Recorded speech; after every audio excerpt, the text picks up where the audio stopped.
Good evening, everybody. Welcome to another episode of Agile Expertise and Leading in an Agile World meetup. We are still admitting people into the talk this evening, but it is great to see such a large crowd of people. If you get the opportunity to type into the group chat window where you hail from today, that'll be fantastic. Let us all know what part of the world you are coming in and watching us from. I really want to obviously take the time to introduce Alkesh. Alkesh is a great friend of mine. We've actually done a couple of courses together, and we really got to spend quite some intimate time, especially on some of these coaching courses, getting to know the ins and outs and the things that make us tick. Alkesh has got a real passion, especially in the coaching world, having done an awful lot for many years with the family at IBM. With that being said, I'm going to hand over hosting duties to Alkesh and let him introduce himself and his talk, The Principles of Flow, this evening. So, Alkesh, you are now host. Thank you, Charles. Bear with me a second. Let me just stop the sharing. Yep. Just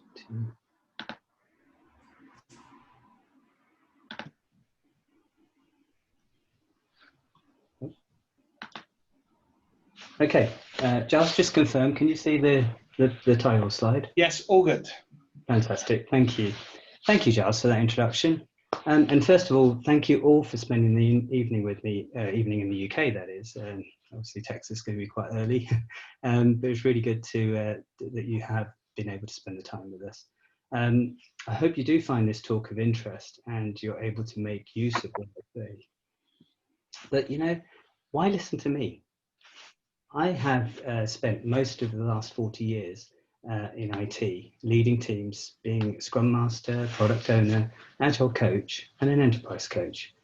And I've been working as a consultant in several large corporates and a number of SMEs. I back this experience with a breadth of Agile certifications from various accrediting bodies. This enables me to practice the best out of each of them, each and every one of them. My first taste in Agile actually came from the early 90s. I know it's before the manifesto, but it's where customer focus and the process improvements of Six Sigma, etc., were just under different labels for developing the same Agile mindset as we learned to do from 2001. I now put together training courses, materials, and coach leadership teams on business agility. So trust that you might find what I have to say worth listening to. Please do feel free to connect with me on LinkedIn or contact me directly. The details are at the bottom of each of the slides. So on to our talk today on the principles of flow. The intent is to understand the behaviors of flow and the psychological impact behind the practice of flow. To begin, we're going to go and discuss what we mean by flow and how it affects a lot of us in what we do and how we do it. Sorry. It's okay. Gene Kim's Unicorn Project, it's a follow-up to the Phoenix Project, highlights flow as one of the 5 main ideals. This is alongside the focus on customer, psychological safety, smaller batch sizes of work, and relentless improvement. It is that important, flow. We'll get you to experience what we mean by some of the terms as well. So please do have pencil, paper, and a stopwatch or watch or your phone, anything that counts in seconds to hand. When I think of flow, it's usually fluid, much like this river to the left-hand side. It tries to gain pace, but gets blocked and rerouted by pebbles and roots, all interrupting its flow. So that's my view of flow. In the chat window, I'd like you to type what you think flow means to you. So what is it that we're going to talk about? And here, you know, quantity over quality, just let your heart go, just pour out onto the chat window what you think we're talking about today. Now, Giles, I can't see the chat anymore. This is the way the screens are set up. So please do let me know what entries you see. Sure, will do. I will make sure as some of the chat comes in. we'll go from there. Give them sort of 30 seconds and I'll scroll through. Alkesh, you may have to let other people in the participants list if you just want to check that in the meantime. Obviously, you are host now, so there may be some people waiting to join still. Ah, okay. Give me a second. Oh, yes, there's a lot.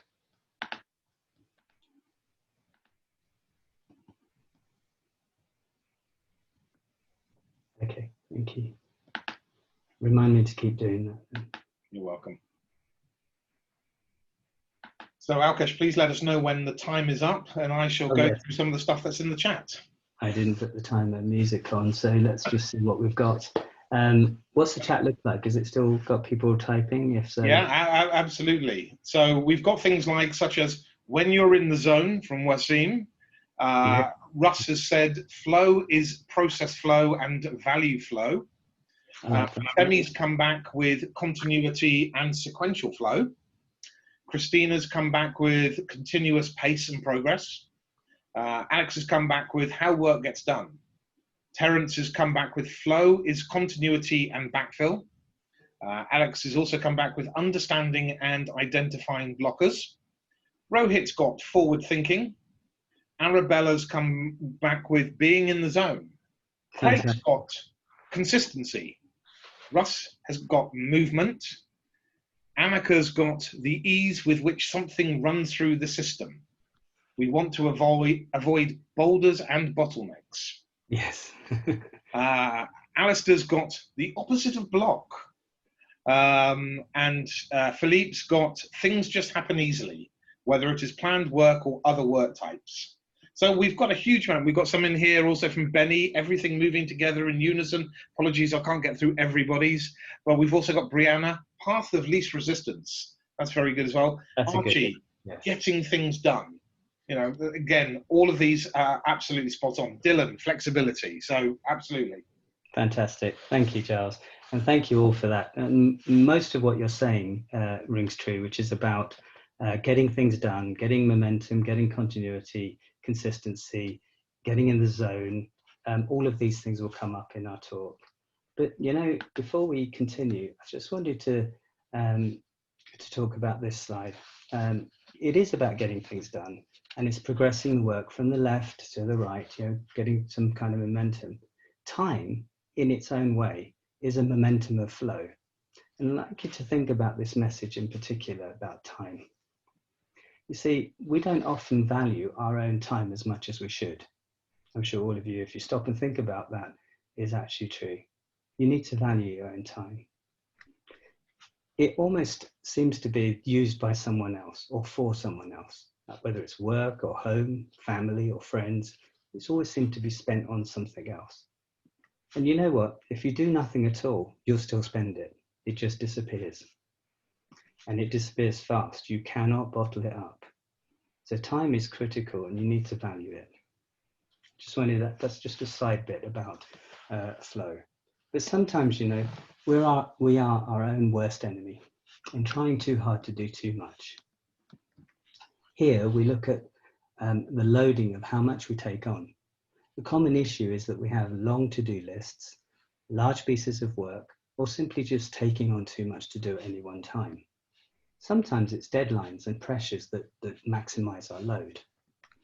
But you know, when we do this, our efficiency, that's the amount of work carried out that does not require rework or it's of an acceptable quality, is only around 70%.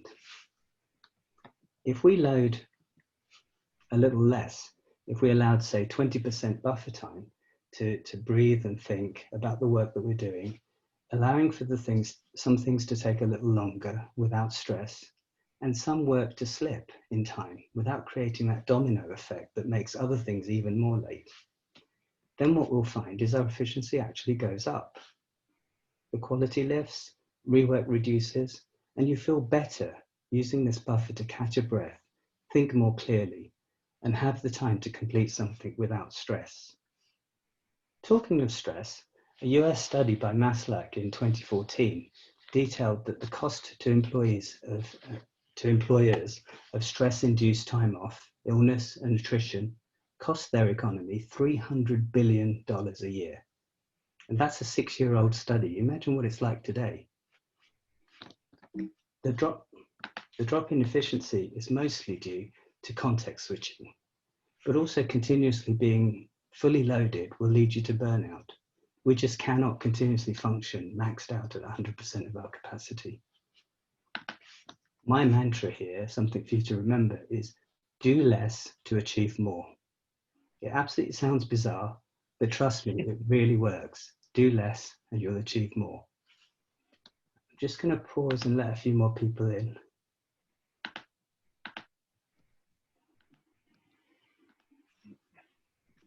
Okay. So I mentioned context switching. This is a fun way for you to understand what I mean by that. Let's get our timers up on our phones, prep our watches to count in seconds, get pencil and paper ready to hand.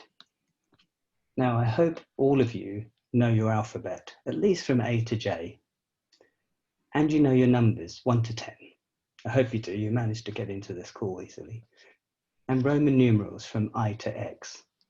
For those of you who may have forgotten your Roman numerals, don't worry, I'll include them on the screen in a sec. Try to be as fast as possible and note the number of seconds taken to complete the task. I'll give you full instructions on what to do and then say 3, 2, 1, go, so you can time this properly. On your paper, to start with, just label 3 columns, please. 1 with letters, 1 for numbers, and 1 for Roman. Okay, and then the first round is ready to begin in a second. Bear with me just 1 second. Can you share how that looks on your presentation, Alkesh? Yes, I will. Give me 1 second. Sorry. Let's get the music queued up. Okay, so, and there's more people waiting. Marvelous. So, when I say go, you'll start the timer in seconds. Write down in rows. This is really important. Do it in rows. Starting with the first row, write a letter A under letter, number 1 under number, followed by an I under the Roman. Then row 2 has a B, a 2, and an II, and row 3, etc. Much like it's animated there. Stop the timer when you finish with the 10th row. That's with a J, 10, and an X. And record how long that took in the chat window. Okay, just going to cue the music up.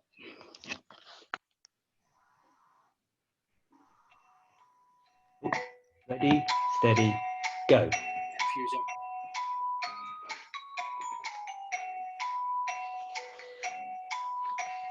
So remember, do it in rows. Let's see how long this takes you.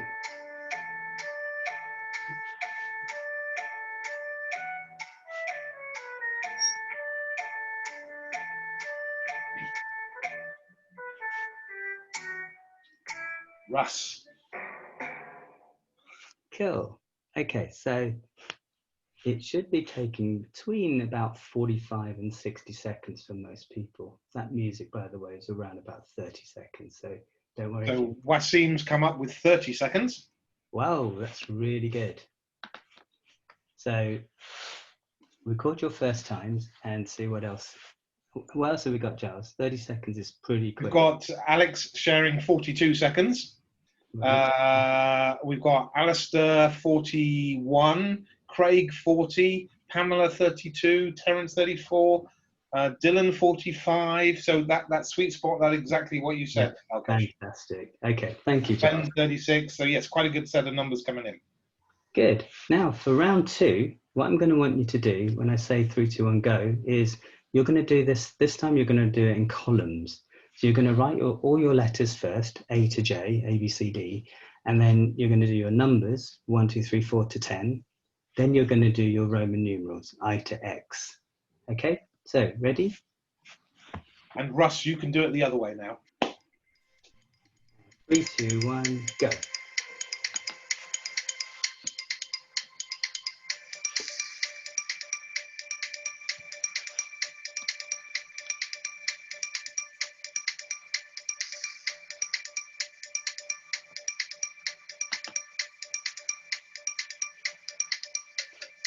this should be a lot quicker.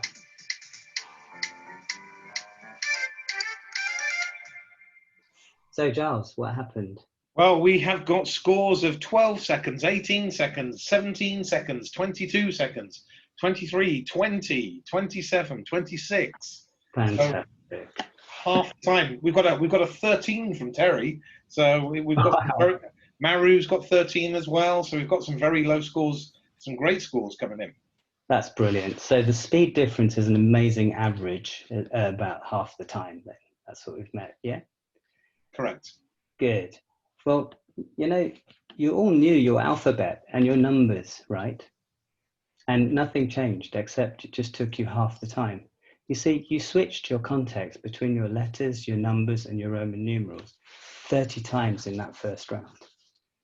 And you had to remember where you last left off when you came back to work where you were. And that slowed you down. The second round, you switched your context 3 times, hence the speed increase, but you still had to switch context. So that was just an example of trying to show you what happens when we interrupt something that we actually even know and know well ourselves. When someone interrupts you, you switch to their agenda as you feel that you can help them. You know something about the request they're making, so you stop and you help them, even if it's for a few minutes. Then when you come back to the work that you were doing, it takes you time to get back into that swing again, back into that flow. That context switching costs you not only in time, but it has a huge psychological impact too. Imagine how many times a day you get this type of interruption. Now, especially think about right now, where most people are working from home. There are many more distractions. Your mobile phone, chat, other people, children, the list goes on. So that was a taste of context switching and what we meant by that. Talking of interruptions, what other interruptions have you experienced in your regular flow of work? In the chat window, I'd like to type a few things in. What sort of things are mostly common for you in terms of interruptions?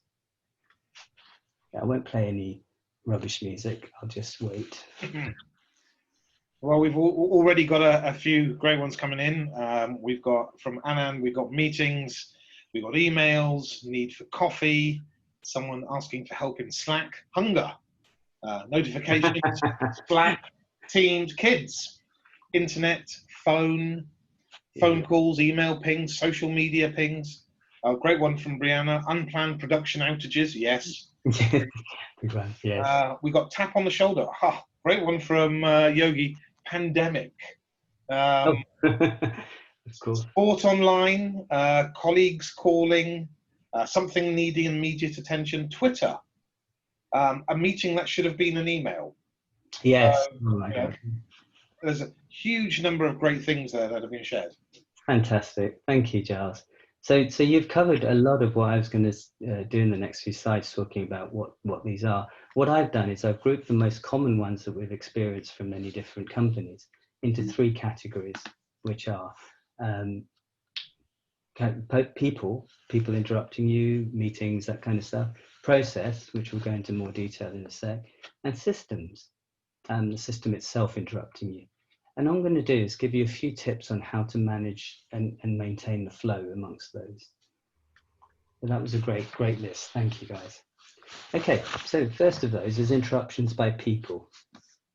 I'm sure you've probably all experienced this type of interruption, right? You're in the flow, you're in the zone, and someone asks you for a second. Worse still is when they don't need you after all. The psychological impact is just terrible. But, getting into the flow in the first place can be hard.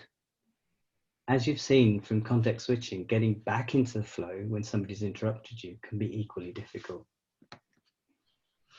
So as a team, you do need to collaborate, and as well as stay focused on your own work, right? So how do you do this? In an office environment, remember those funny places we all used to go before the virus? Well, there we used to use things like desk lamps and cuddly toys. If the lamp is on or a toy is on display, it means please leave me alone. I'm deep in the flow. I'm deep in something. I just need some time to finish. But the way we work now with a lot of online tools means that we need to find alternative ways that we can manage this. Like, guys have already mentioned Slack, team rooms. Putting those to silent or DND, turning off video or muting the mic, they're all indicators of your wish to be left alone, just to get on with your flow. But please, whatever you decide as a team, okay? Even add it to your social charter so that you have a common understanding of what you're agreeing to. Otherwise, you'll come off as being rude or difficult or non-collaborative. You don't want to do that. So try and find that balance between staying collaborative and still staying agreed to your own wishes of work. So maybe agree certain times of the day that you have quiet time, that you're able to do things, or how you're going to do it, but agree as a team. The next one is process. Now, processes can create bottlenecks that interrupt your flow. This Kanban, if you're all familiar with Kanban and Agile practices, this Kanban flow shows items to be worked on the left-hand side as a backlog, and they progress through to the right, working through each process state. However, if fewer people are available for a process in the middle, for example, the review stage, or another process takes a long time, then the work movement must be managed, not to cause that bottleneck. There is little point in producing more work if the flow is narrowed to a block. The red numbers across the top indicate here the maximum number of items allowed in any one of these columns. This work in progress, or WIP limit, is one way to adjust and maintain flow. These WIP limits should be reviewed on a daily basis. As familiarity with the work grows and you can get through more items, or changes in staff resources mean that these numbers need to go up or down. Think about the regular interrupts too. One of you mentioned meetings earlier. Are they all necessary? Do they impede your flow? Can we find alternatives to dashboards for those update meetings that just don't seem to be necessary, except just telling people what you've done? Some are necessary though, and will help you with the flow. For example, your 15-minute daily stand-ups. The next category, the last category, is systems. This final category is about creating interruptions. Here is an example. I've shown 6 blind people thinking that they're dealing with spears, tree trunks, rope, or even a fan. Being blind, they're only seeing what's just in front of them. Holistically, of course, it's an elephant. But you see, the system itself can interrupt you. For example, not seeing the whole piece of work or the holistic view of where that fits into the bigger picture means that you could be building in an interruption that's going to bite you later through misinterpretation or cause a cascade of problems. If you only fix one part of the system without considering the whole, then you might be creating a problem for later. The image on the right-hand side now is an example of such a cascaded issue. This shows firemen saving a woman from a burning building, only to put her straight into another fire because they failed to see the bigger picture. This is an example of cascade. So moving on, we'll talk about sustainability. Key to flow and maintaining flow is sustainability. What do I mean by this? Well, think about pouring a fizzy drink, something like Coke. If you pour it too fast, you'll not get a full glass. In fact, you just make a mess, rather like burnout. Think less haste, less waste. So poured slower, you'll get a full glass as you sustain the flow against the evaporating fizz. Another example for those drivers of you is an example of speed limit around a motorway, something like the M25 in London. I always think doing 70 miles an hour will get me to a destination quicker than doing 50. However, we've all been in traffic where it grinds to a halt, then starts to move again, then stops again. All that is ripple effect. It's caused by some drivers driving too fast, catching up with cars in front of them that are slower. They brake, cars behind them brake harder, until eventually cars at the back come to a stop, and then it all starts to move again. If all cars maintained a steady pace, something like 50 miles an hour, allowing for a bit of variance, largely maintains flow, meaning that you'll get there quicker doing 50 than you would doing 70. Again, sounds bizarre, but it's really true. So my mantra for you to take away is slow down to gain more speed, throttle to get pace. Again, it's an adage, it works. We have a couple of Agile principles that help us here. One, simplicity. Just do the bare minimum to get the feedback and to adapt as necessary before moving on. This helps us with flow because of smaller chunks of work, and we'll talk more about that in a second. The other one is to have all parties involved in your sustainability, understanding that continuous sustainable flow of work helps everyone. In other words, simplicity gets the job done better. A few words of caution though. I mentioned WIP, work in progress limits already, and we spoke about size of work. Do remember, too high a WIP may cause bottlenecks for the next process. You might have fewer people and less be able to come in. Or other delays might be caused that fail to gain the potential flow, better flow. There is an optimal level of batch size too, with a transaction cost, that's preparing small batches of work, and the holding cost, that's delaying the feedback that come together. And that coming together gives you the optimal batch size. It takes practice and is unique to each and every one of us and our teams.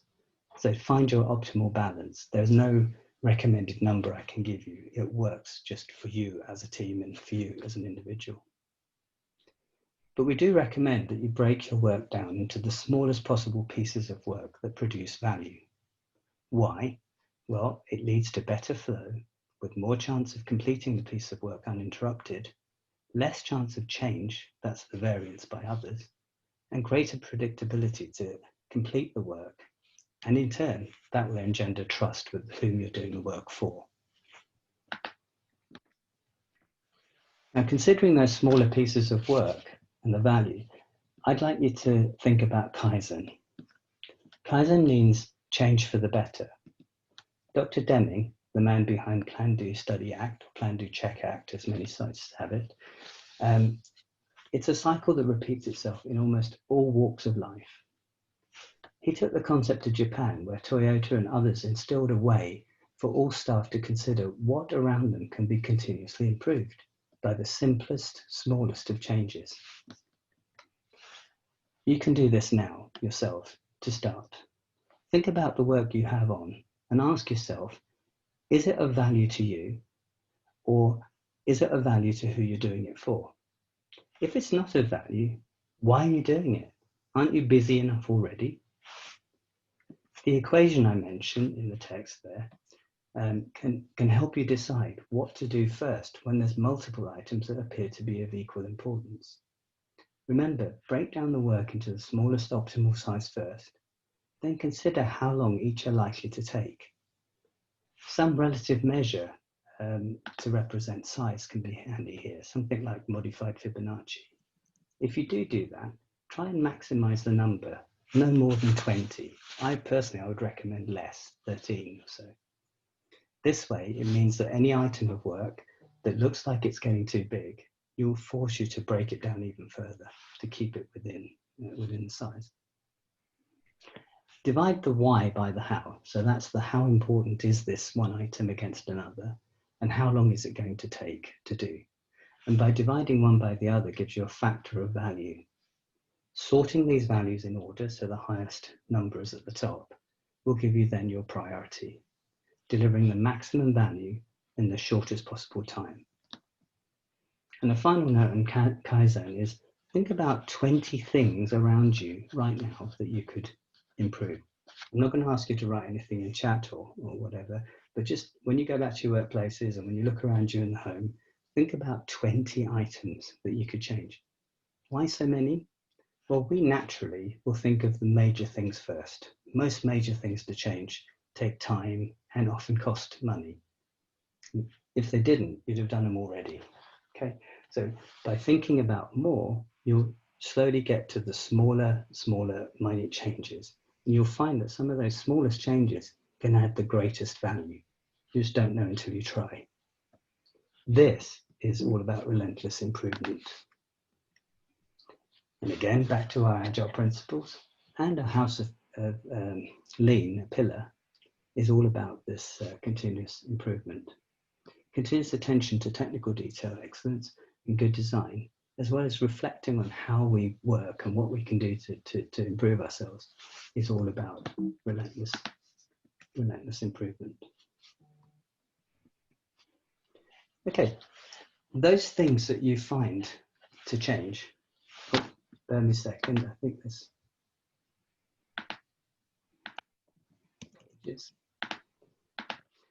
Those things that you find to change can be brought in as experiments. As we near the end of this talk, I'd like to leave you with a few thoughts. We need to make mistakes to learn from them. That's how we improve. If everything went right all the time, we wouldn't be able to improve as well. However, the tailorist management often views that failure as a lack of planning. Planning in detail causes rigidity and stifles innovation, with little view of relentless improvement. So please don't plan in detail. I say this because we live in a VUCA world. VUCA standing for volatile, uncertain, complex, and ambiguous. So we must be ready to be able to adapt to changing circumstances while maintaining flow. Unfortunately, today, more and more people are encouraging an experimental mindset. Looking at the 4 T's and 3 P's of experiments, this will help us in learning, growing, or trying something different. Okay, and finally, Dan Pink, in his seminal book, Drive, has a great approach for helping you understand your own flow. Start a journal. At random times of the day, record if you were in or out of flow and what was happening at that time. Think about the environment you were in, think about what happened, people around you, all the interruptions we discussed earlier. And do it at random times, because what will happen is then you'll form a pattern, you'll understand what time's the best of the day or the week to be able to do certain things. Repeat those patterns to ensure that you get into your own flow and you're able to sustain it.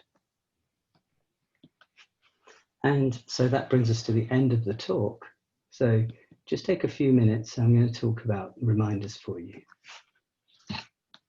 First off, load the right amount. Remember the bar, loading too much doesn't get you anywhere. Do less to achieve more. Think about the speed at which you work at. Throttle to gain pace. Old adage, less haste, less waste. Talk as a team about how to manage those interruptions so that you can collaborate and yet still be able to get on with your own work, get your own flow zone. Think about individuals and holistically the work that you do. Maintain that flow. Think about the optimal, sustainable flow. How can you sustain what you're doing? It's no good getting into the zone, jumping out, getting into the zone, jumping out, because you're back to this context switching. And think about breaking your work down into smaller pieces to reduce the chance of change and get your flow moving, prioritized around value. Thank you again for listening. Do think about your own time and how you use it. Remember the top of the slides, we spoke about the value of understanding the value of time. And find your own flow. And do connect with me. I love speaking with like-minded people, like-minded Agilists. So Giles, I'll hand it back over to you for questions, please. Thank you. Alkesh, that was amazing.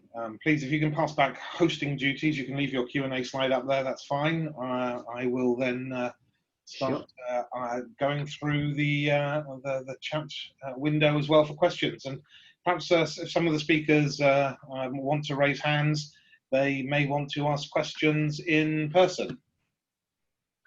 So, but let's go through. One of the questions that did come up earlier from Philippe was, are we saying the flow is an individual activity?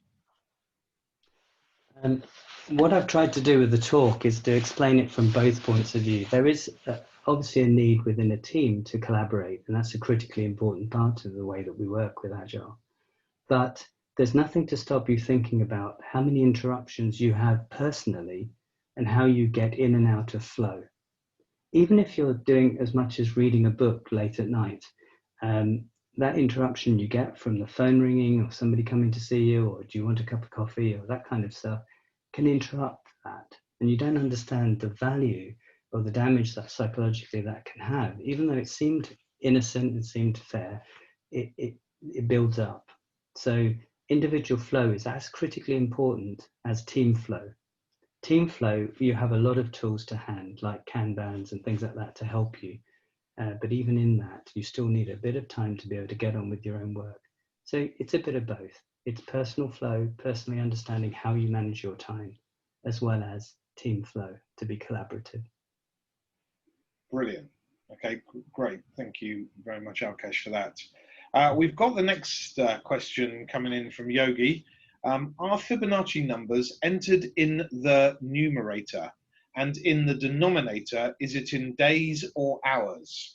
Ah, that's a great question. Okay, so sometimes we don't know. A quick one in there as well from Alistair. He asked something very similar. Is Fibonacci used for both values of time and importance?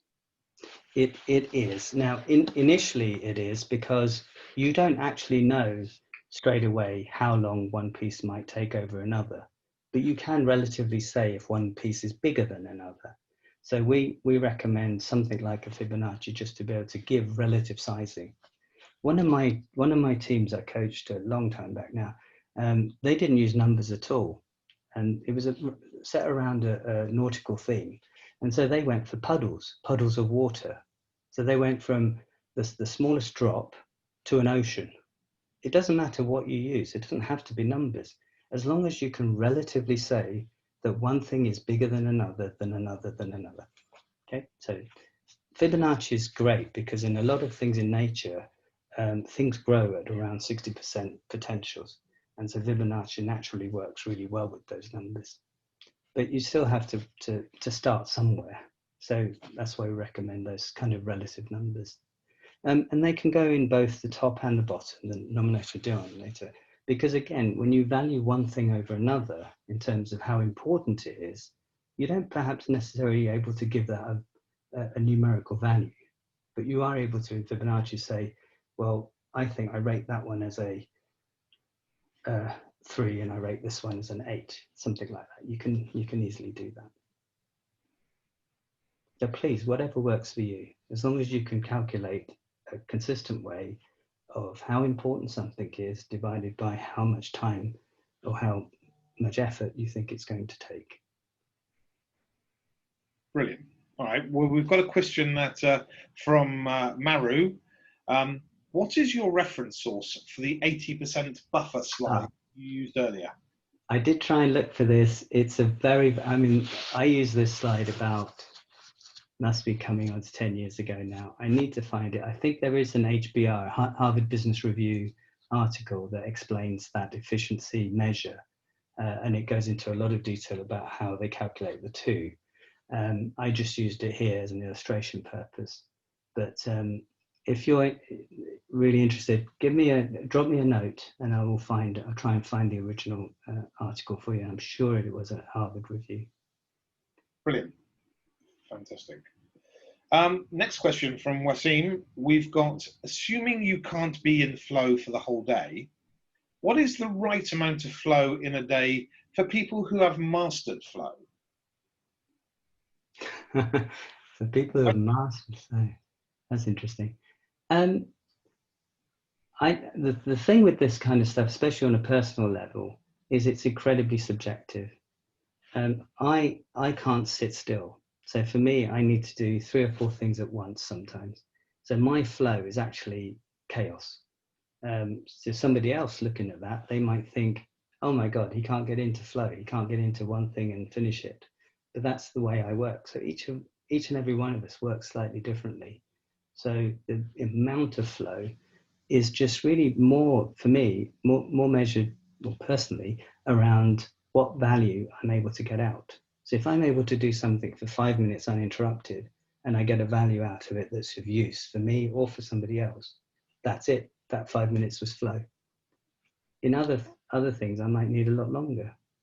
In a team, you need to work with each other and understand each other's flow and what's interrupting them and how you can manage. That's a little bit more complicated. mastering flow is interesting.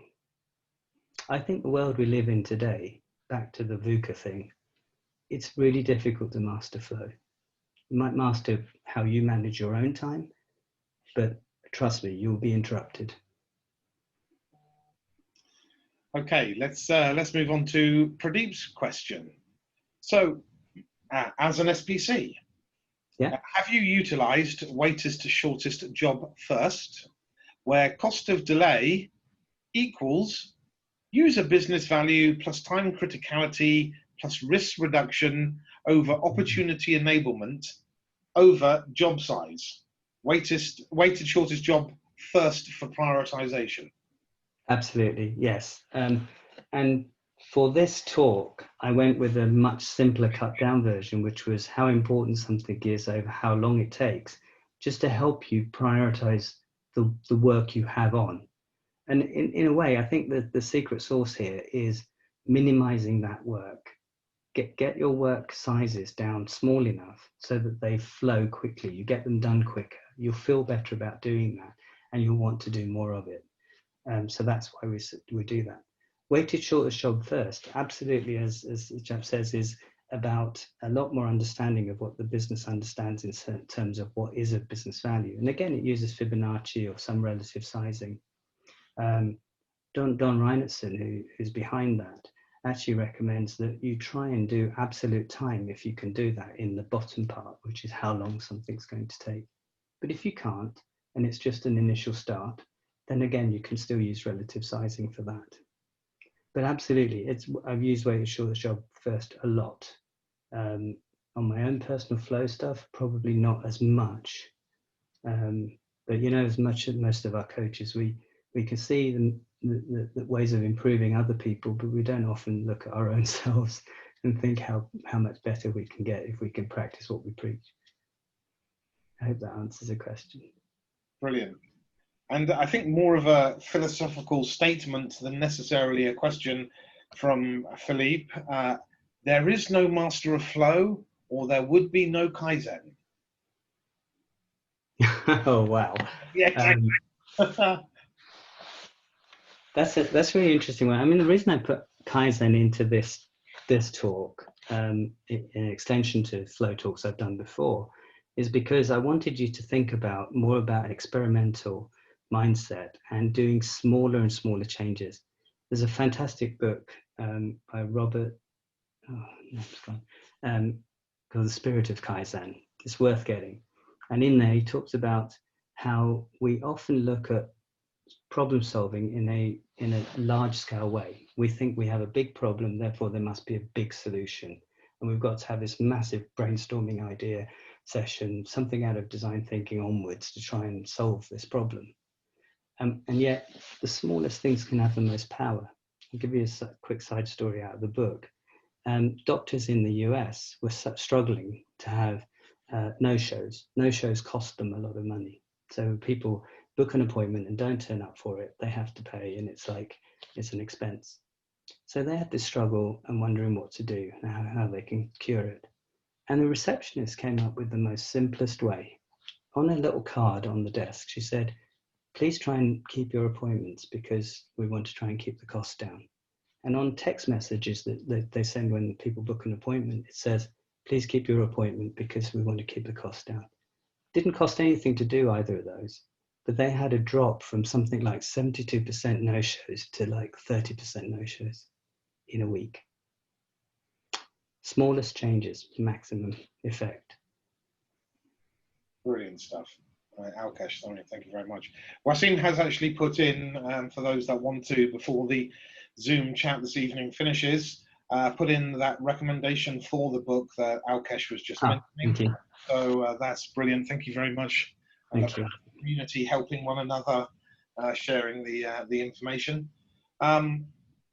Alkesh, I think we've finished our list of questions for this evening. So a personal thanks from myself, from Agile Expertise, from leading in an Agile world as well, for obviously a great talk, some insights from some of the things you've done over many, many years. Obviously lots of thanks now coming up in the chat window to you as well. Craig's actually just raised his hand. Oh. I don't know whether he's waving. He's clapping. Sorry, it looked like a raised hand. I'm happy to see something very small in the chat window. So apologies. Thanks, Craig. And look, just as I said, thank you very much for this evening coming and talking to us. And I look forward to a future talk from you as well. You're welcome. Thank you, and thank you again, everyone, for sparing the time to have my talk. It's been an honour. Thank you. Good stuff. And just so everyone knows, the talk will obviously be published on the Agile Expertise YouTube channel, which is back in the meetup group afterwards. So hopefully see you all there. Brilliant. Cheers, everybody. Thank you. Thank you, Alkesh. Thank you. Thanks, guys. Thank you. Thanks. Bye, everyone. Thank you. Bye-bye. Bye, thanks. Bye, everyone. Thanks, Alkesh. Great talk. Bye. You're welcome, sir. Thank you.